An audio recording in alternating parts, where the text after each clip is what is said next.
Hi, everybody. I'm Adam Reilly from WGBH News. I'm a reporter at WGBH. I focus on politics, and I'm here in Cleveland.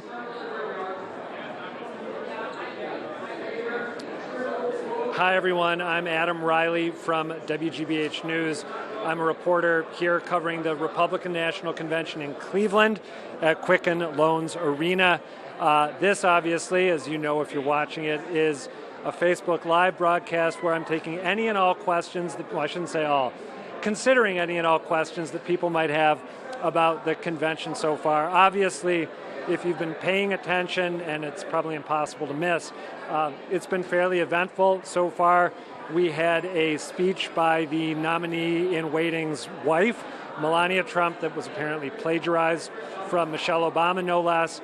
We had Chris Christie subjecting Hillary Clinton, the Democratic nominee-in-waiting, to a mock trial last night as the crowd chanted, "Lock her up." We had another former Republican presidential candidate, Ben Carson, suggest that maybe Hillary Clinton is a Satanist or something approaching it. And then obviously we had Donald Trump reach the number of votes to become the official nominee. So we'll see what the next couple of nights hold. I am going to hop right now to some of the questions that I've got so far. And I'll begin with one from someone in the WGBH newsroom. How are you treated as a WGBH and public media reporter? It's a fine question, obviously, because I'm starting with it.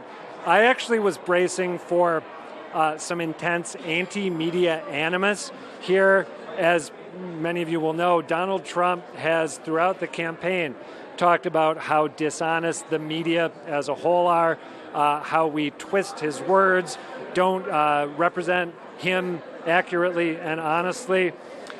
I've heard passing references on occasion from people who are speaking. For example, at the breakfast that the Massachusetts Republican delegation has every morning, you'll hear comments made by people about how we can't trust the media to get it right, or the media is going to blow things out of proportion, or the media is going to give Hillary Clinton an unfair shake. So that kind of thing pops up, but standing in the hallway or the hallways of the convention, going down on the floor of Quicken Loans Arena, which I've done a lot over the past couple of days, it's interesting. You don't really get it in face-to-face interactions with ordinary delegates. The vast majority of people I've spoke with here, tried to interview, are extremely friendly and happy to talk to you about why they think Donald Trump is the right person to lead the country, or in some cases, why they still have some reservations about him, even if they happen to prefer him to Hillary Clinton. So I really have not gotten, looking back for the original wording here, haven't gotten the negative response that I was bracing for. I'm happy to report that. All right, so let me move on to another query. And again, if you're watching this, please hop on, run something by me. I'll try to get to it if I can. I want to combine two questions here. The first question is, what's the weirdest thing you've seen so far? And the second question, and I'm going to provide a little spoiler to my answer here, is, did you feel like you were at a WWE match when Trump walked out? That would be Donald Trump, the Republican nominee for president, walking out before his wife spoke to the RNC with a blindingly bright backdrop, kind of sauntering on stage, slowly luxuriating in it as the sound system played "We Are the Champions" by Queen. Then, of course, when he got out to the podium, he said, I think 3 times, we're going to win so big. Not just we're going to win, but we're going to win so big. At that particular moment, I did, in fact, to answer the first question, or feel like I was watching a WWE, or as some might prefer, a WWF event. Of course, Donald Trump has participated in pro wrestling before.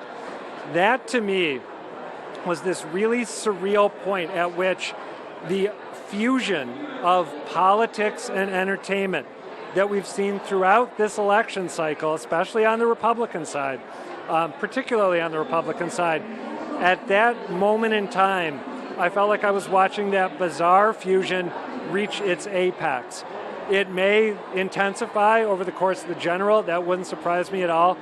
But that was a moment where I found myself watching him walk out, watching him speak, watching Melania Trump speak, and I could not shake this feeling that I was witnessing something completely surreal.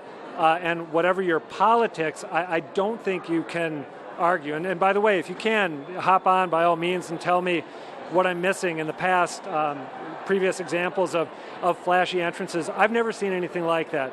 As I was saying that, one example sprang to mind. I remember that when Barack Obama ran for re-election against Mitt Romney, our former governor in Massachusetts, remember a big deal was made out of the columns that Barack Obama was going to be standing in front of, the sort of Greek-style columns.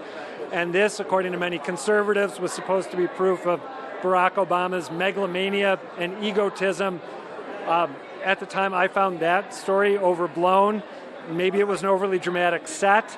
I don't think it was on a level even approaching what we saw from Donald Trump the other night. But there may be Trump backers who are watching or who are in the arena right now who would disagree with me. Let me take a peek here. Hey, Bob Judge. I'm being helped by my capable colleague, Bob Judge. Okay, we have no questions yet, so I'm going to keep on filibustering, I guess, but these are questions we've received so far. Next question I'll tackle is, did anyone realize the plagiarized parts of Melania Trump's speech when it was happening? I don't think anyone did, and I'm basing this in part on reporting that I've read today. I'm basing it mostly on reporting I've read today. My understanding is that even David Axelrod, Barack Obama's top advisor, who was there when that speech was given, trying to help him win re-election, even he had no inkling that Melania Trump was lifting portions of that speech from what Michelle Obama had previously said. It took apparently an out-of-work journalist who was hanging out, if memory serves, at a Starbucks in California, who heard this, his ears pricked up, he started digging into it, found that some material had been lifted, and then found out that even more material had been lifted than he had initially thought. Kudos to him. My understanding is he's now being bombarded with job offers. I had no clue. And if you were counting on me to tell you if that speech was totally authentic, you would not have learned that it wasn't. Just one addendum I would give here.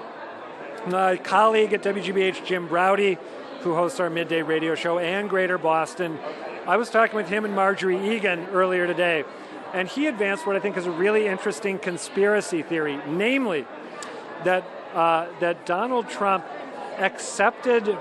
refused the resignation of the speechwriter who has said that she's the one responsible for that lifting of material, that he refused the resignation and talked about how, told her apparently, according to her statement, that people sometimes make innocent mistakes and it's an opportunity for personal growth, that he rejected her attempt to resign in that kind of didactic, moralistic way as an attempt to cater to female voters. I laugh because I think it's kind of absurd.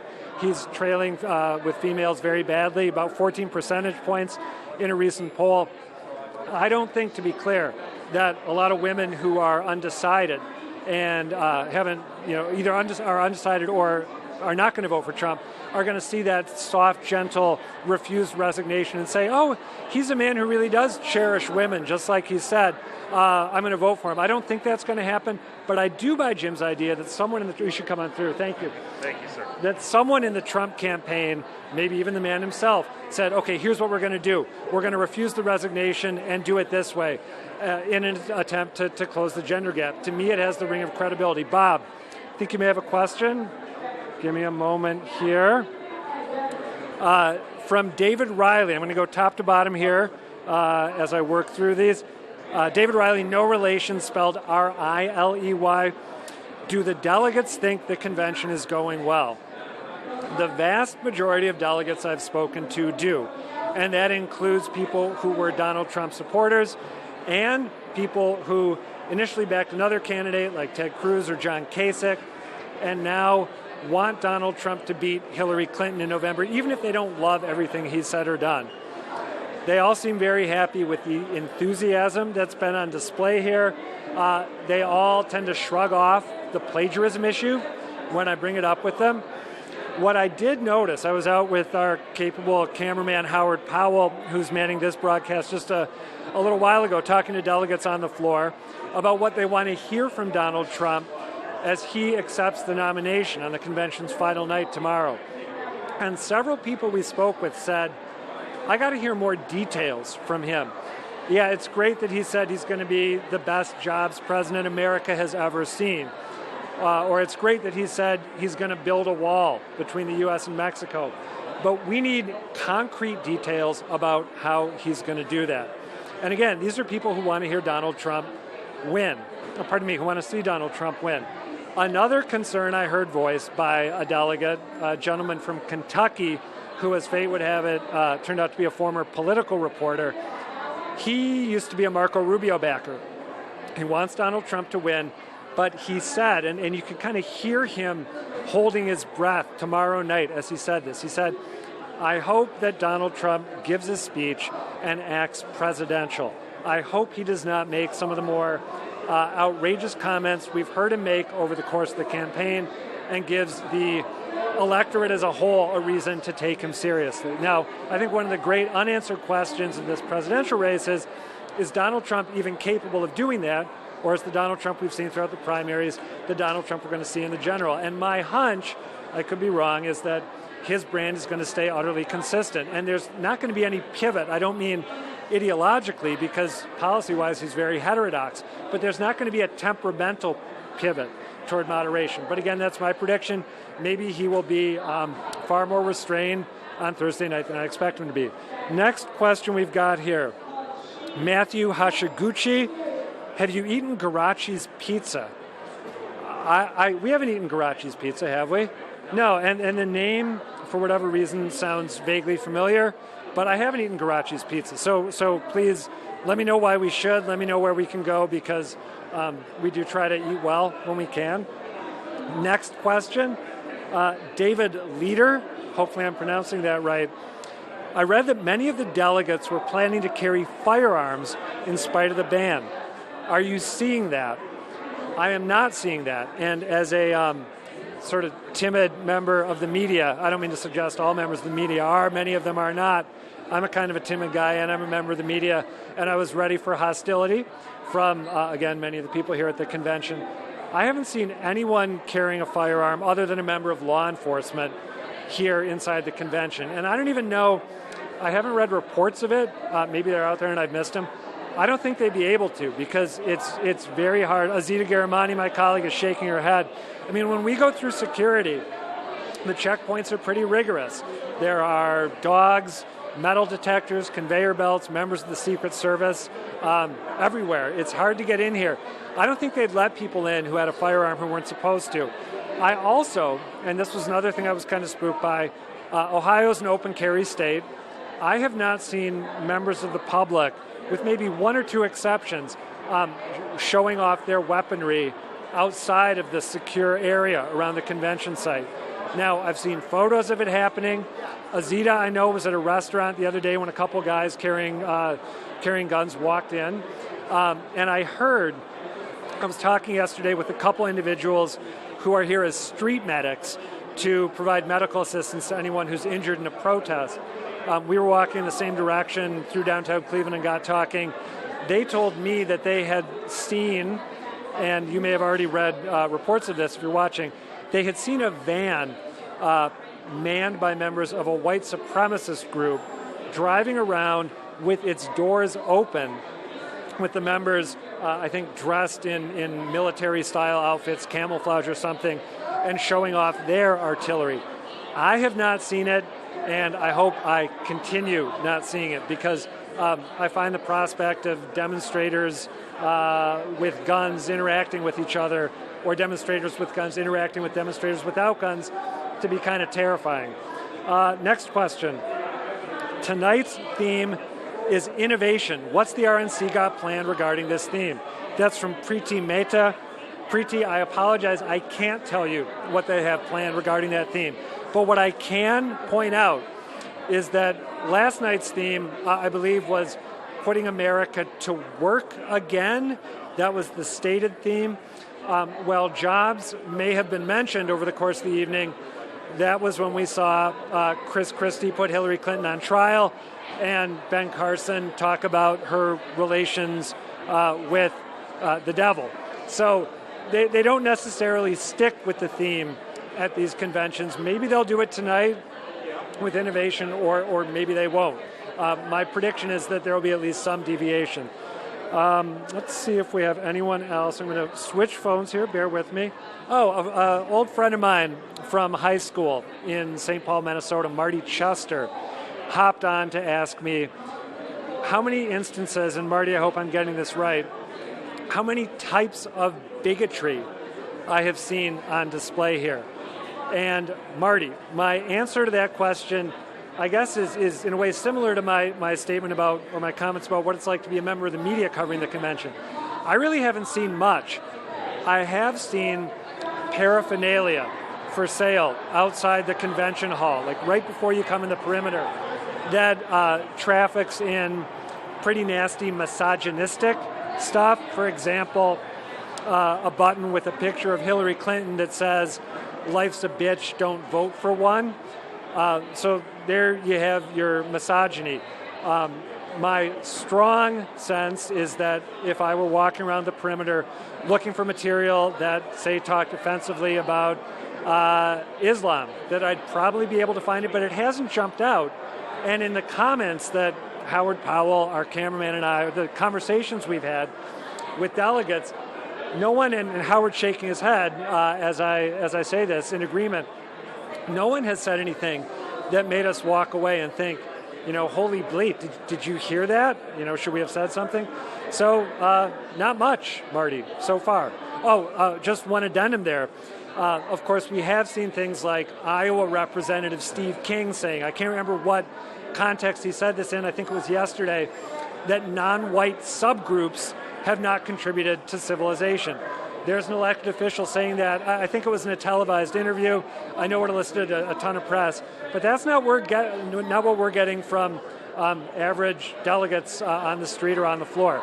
Bob, I think you have something else. Let me take Arun. Let me see here. Wait a minute. Okay, Arun Roth, our WGBH News colleague, who recently was covering the proceedings at Guantanamo, wants to know if there have been any mentions of Guantanamo Bay. Arun, I haven't been on the floor for every speech. I haven't heard any. If you are watching and you're not Arun and you picked up on a mention or two that I'm missing, definitely hop on right now, get on WGBH News' Facebook page and let us know. But Arun, I haven't heard anything. And I have not also heard, and they may have been out there, references to enhancing the interrogation techniques that we've used in the past or may use in the future. Obviously, Donald Trump in the past has spoken glibly and gleefully about how, waterboarding is going to look tame or words to that effect if he's president. Maybe it's been out there. I haven't heard it, and I definitely have not heard, again, average delegates talking about it. Are you signaling? Oh.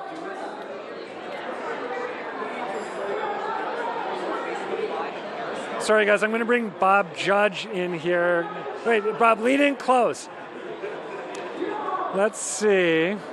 Looking into doing a story for Beat the Press on use of Facebook Live and Periscope. Too many reporters using these tools. Bob Dumas, who is the executive producer of Greater Boston, and as such my boss, wants to know if I've seen a lot of examples of reporters doing what we're doing now, broadcasting live using Facebook Live and Periscope.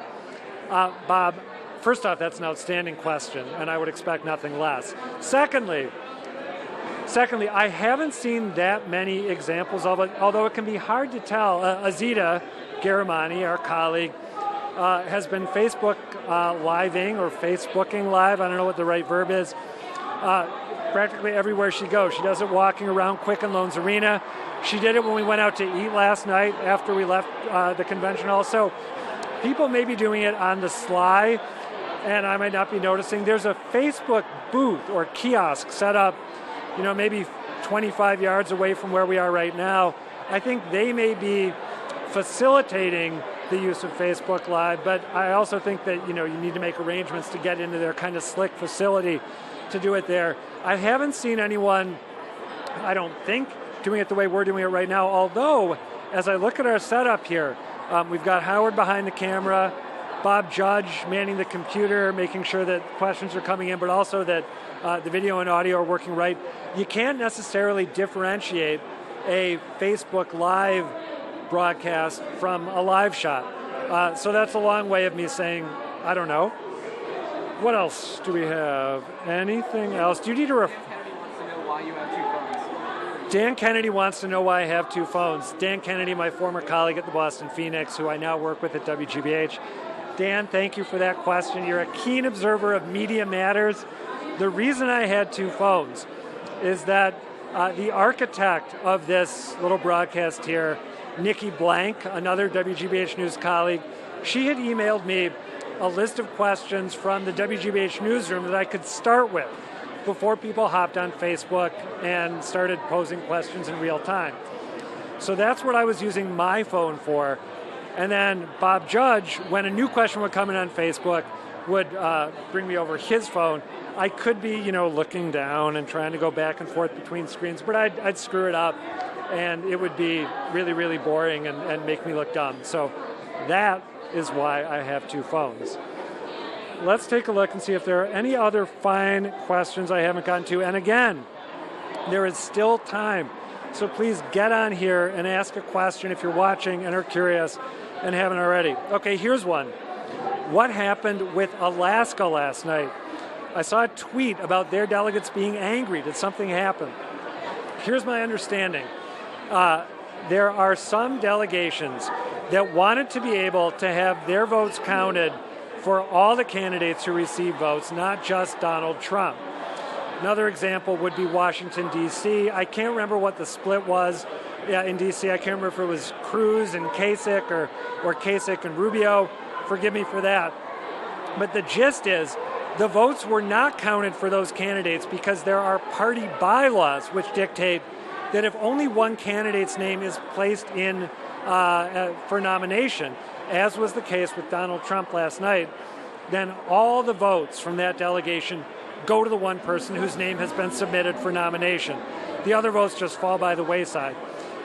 What I read about Washington, D.C. was that they were upset that that rule had been used, that they had somehow thought that they'd been promised by some Republican grandee that despite the rules, they'd be able to send their votes to the people they wanted to send them to anyway. I find it hard. And I was kind of half hoping that there'd be drama attached to the Never Trump movement, that we might see delegates unbound. It would have been mayhem on the floor if that had happened. It didn't happen. I've been hoping for drama. I find it hard to get too excited about this frustration about the Republican Party adhering to its laws on the books and distributing votes the way that they're technically supposed to be distributed. That's my best explanation of what happened with Alaska and D.C. and others. Scrolling through a little more here.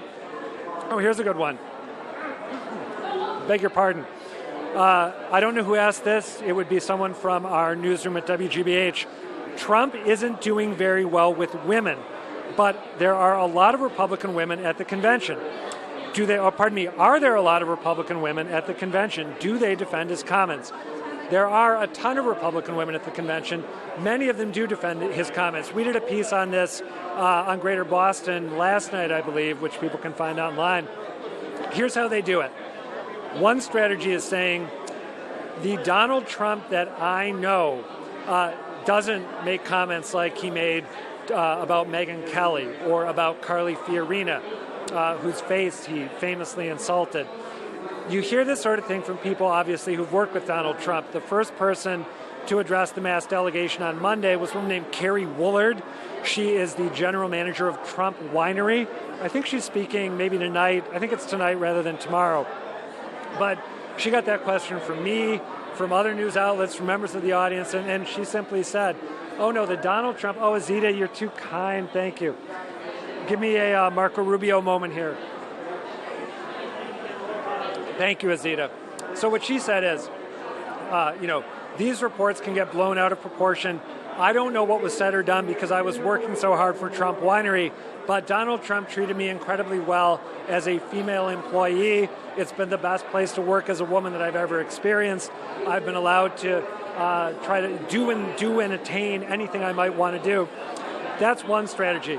The other strategy, and I heard this from a woman named Bonnie Johnson. She's a Massachusetts delegate, very active in the Trump campaign from early on. Her take is essentially, and I'm paraphrasing, but it's a close paraphrase, women, Bonnie Johnson told me, want to be safe, and they want their children and their grandchildren to be safe. Right now, we're not at a point in our country's history where we feel safe. Donald Trump is going to be able to satisfy that desire for safety in a way that Hillary Clinton is not, and as the general election proceeds, Bonnie Johnson told me, women are going to get that. There are, however, and this is an important point, there are some Republican women who are clearly struggling to find a way of saying that it's okay to vote for Donald Trump. High on the list, I put Kirsten Hughes, the chairman of the Massachusetts GOP. She talked to us for the same piece we did for Greater Boston about how she thinks Republicans need to embrace, Republicans in the country should embrace the Republican message, regardless of who the messenger is. She says she's still bothered by comments that Donald Trump made about women. Oh, go ahead. Styling. She's still bothered by those comments. I felt like she wasn't actually gritting her teeth as she told me that people needed to get behind the Republican nominee, but it felt that way. She thinks that at a certain point, the message becomes more important than the messenger, and that's where the presidential race is right now. But I think it's been a struggle for her, and that it will continue to be. Let's see, anything else? Bob, can I hand the water off to you? Trade you? Oh, sorry, everyone. What do we have here? Direct me to it. Hey, Adam, it's Nikki Blank. Hello, Nikki. What were people's reactions to the Trump kids on stage? Were they positive? All right, a confession here, Nikki. I was not in the hall for those speeches. I was in the hall when Trump clinched the nomination. I stepped out and spent some time walking around downtown Cleveland when that was going on. The responses that I heard, including from members of the media, were very positive. I think people found it touching that Donald Trump's son was the one to read the roll call for New York and put him over the top. I have become, and this might be in part why I chose to step outside as opposed to watch him in there, I've become so cynical about all family members participating in politics, serving as surrogates for their family. And by the way, this is not a partisan thing. I am deeply cynical every time I get an email from Chelsea Clinton saying, help, my mom needs you. It doesn't do it for me. It raises my hackles. I didn't find my hackles raised by the Trump kids talking about his virtues, but what else are they going to say? What else is any child going to say about their parent? Or what else is any spouse going to say about their parent? My cynicism about this stuff may date back, and I'm thinking out loud as I say this. Some viewers will be old enough to remember, as I do, that horribly awkward hug. Do you remember this, Howard? That Al Gore and Tipper Gore gave each other, where it was like two robots conducting a simulation of a human hug, devoid of any feeling or warmth. I've had my fill of it, but it's never going to go away. So, that's what I have for you, Nikki. Bob, anything else at the moment? We may be approaching the end here, people. I'm going to look at phone number one more time to see if there's maybe a great query that I missed. And now I'm going to do what Dan wanted me to do all along, move back and forth between windows. Actually, you know what? I have managed to lose the original list of questions that was prepared to start things off. Anybody out there have anything more? Anyone? This is kind of a Facebook Live last call here. Bob, anything coming in? All right. Hey, thank you all for watching and for posing questions. We hugely appreciate it. We're going to do this again from the Democratic Convention next week in Philadelphia, where some members of our crew will be on hand, including me. I'm going to keep reporting tomorrow morning, noon, and night for WGBH Radio, not like all throughout the day, but at select points. So I'll be debriefing on our All Things Considered program with Bob C., talking to Jim and Marjorie on Boston Public Radio, reporting for Greater Boston, and also talking, did I say All Things Considered was Bob C.? I meant Morning Edition, and All Things Considered with Barbara Howard. And you'll hear stuff from our reporter Marilyn Scherer as well. Again, I'm Adam Reilly from WGBH News. Thank you all for watching. We'll see you again next week.